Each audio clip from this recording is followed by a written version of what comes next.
deep into the modern era, post Descartes, which is all we have is reason. So people misuse the word materialism. They think it means consumerism, right? Materialism. I love material things, but Catholics are supposed to love material things, right? I actually am material, right? So we can love material things. He's trying to show, and he does it so well, that the materialist thinks he's free because now he's not tripped up by all these possibilities of superstition, of philosophical nonsense and all that. He's inching towards what we now have as scientism, which is the only thing that there is what can be weighed, measured, dissected. Which feels really relevant right now. Yeah. And I'm not like anti-Fauci by any means. But it's hard to watch an entire country, and by extension an entire world, listen to doctors under the assumption that whatever they say and whatever they think, it is no matter what the best. Right. And this time shows us, and people are even using the phrase, listen to science.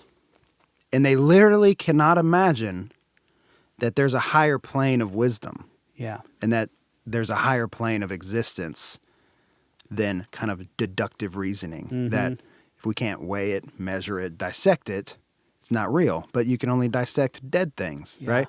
Chesterton's trying to show that obviously there's more than the material. Yeah. And that's such an instinct within man. And he goes through this over and over, that the scientists, I don't mean people that study science, that scientism would deny that outright and say that those things are only crutches. Those things are, fantasies. They're ridiculous.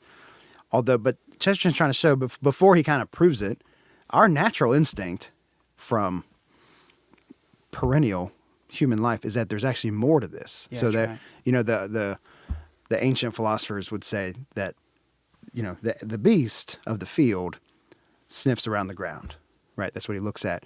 And that we're upright and we look at the stars, and that there's something dignifying, ennobling dignified. And when we look at the stars, we actually look beyond them. That's right. And that we perceive that there's more. And it's not just, the classic scene in The Lion King when they're laying there and the pig, what's his name? The pig Pumbaa says, oh, I think that the stars are balls of gas burning millions of miles away.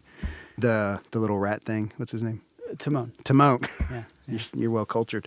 I know. He says, no, they're fireflies stuck in the big black thing. So it's really another materialist. And one of them's wrong, one of them's actually right, physically speaking.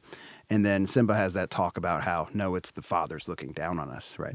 And Chesterton's trying to say that's a natural instinct. And even though we know that they're balls of gas burning millions of miles away, that doesn't mean that the facts of light, darkness, that truth is not just limited to how much gas is burning. Yeah.